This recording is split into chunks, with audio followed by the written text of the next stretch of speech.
മകരവിളക്കിന് തലേ ദിവസം ശബരിമലയിൽ തീർത്ഥാടകരുടെ എണ്ണത്തിൽ കുറവ് 12,000 പേരാണ് ഇതുവരെ സന്നിധാനത്ത് എത്തിയത്. മകരജ്യോതി ദർശനത്തിനായി തീർത്ഥാടകർ തമ്പടിക്കുന്നതിനാൽ വലിയ സുരക്ഷയാണ് സന്നിധാനത്ത് ഒരുക്കിയിട്ടുള്ളത്. ഉഷപൂജയ്ക്ക് ശേഷം ഇന്ന് ബിംബ ശുദ്ധിക്രിയ നടക്കും. അരുൺ പാറയ്ക്കലുണ്ട് സന്നിധാനത്ത് നിന്ന് വിശദാംശങ്ങളുമായി.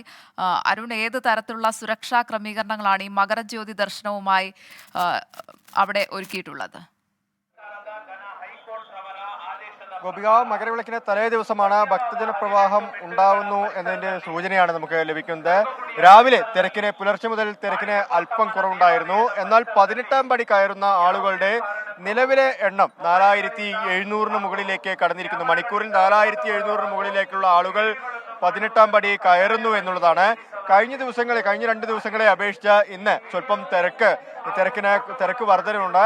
ഫ്ലൈ ഓവറൊക്കെ നോക്കുകയാണെങ്കിൽ ഇപ്പോൾ നിറയുന്ന ഒരു സാഹചര്യമാണ് രാവിലെ ഈ സന്നിധാനത്ത് ഉള്ളത്. ആളുകൾ കൂടി വരുന്നു. പക്ഷേ മരക്കൂട്ടം മുതൽ തിരക്കൊന്നുമില്ല എന്നാണ് പോലീസ് ഉദ്യോഗസ്ഥരിൽ നിന്ന് നമുക്ക് മനസ്സിലാക്കാൻ സാധിക്കുന്നത്. ഈ തിരക്ക് അല്പസമയത്തിനകം കുറയുമോ എന്ന ഒരു കാര്യവും നോക്കേണ്ടതുണ്ട്. എന്തായാലും ഭക്തിസാന്ദ്രമാണ് സന്നിധാനം എന്ന കാര്യത്തിൽ യാതൊരു വിധത്തിലുള്ള സംശയവുമില്ല.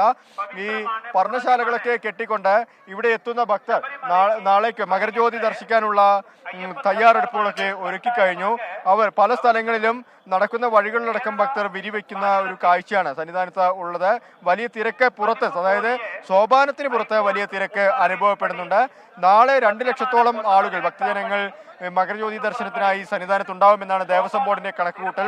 അതുകൊണ്ട് തന്നെ അത്തരത്തിലുള്ള ഭക്തജന പ്രവാഹം കണക്കിലെടുത്തുകൊണ്ട് എല്ലാവിധ സുരക്ഷാ സന്നാഹങ്ങളും ദേവസ്വം ബോർഡും പോലീസും മറ്റു വകുപ്പുകളും ഒക്കെ എടുത്തിട്ടുണ്ട്. 2500 പോലീസുകാരെയാണ് നാളത്തെ ദിവസം, അതായത് മകരജ്യോതി ദർശന ദിവസം സുരക്ഷയ്ക്കായി സന്നിധാനത്തും പരിസര പ്രദേശങ്ങളിലും നിയോഗിച്ചിട്ടുള്ളത്.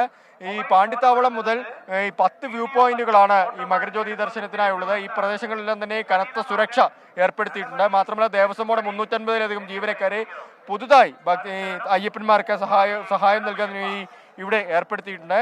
വലിയ രീതിയിലുള്ള ഒരുക്കങ്ങൾ പൂർത്തിയാക്കി കഴിഞ്ഞിരിക്കുന്നു എന്ന് വേണം പറയാൻ.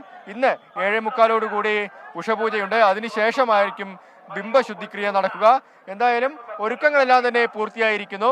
മകരവിളക്കിനെ വരവേൽക്കുന്നതിന് വേണ്ടി ഭക്തജനങ്ങൾ ഒരുങ്ങിക്കഴിഞ്ഞു എന്ന് വേണം പറയാൻ. ഗോപിക, അരുൺ പാറയ്ക്കലാണ് സന്നിധാനത്ത് നിന്ന് വിശദാംശങ്ങൾ നൽകിയത്.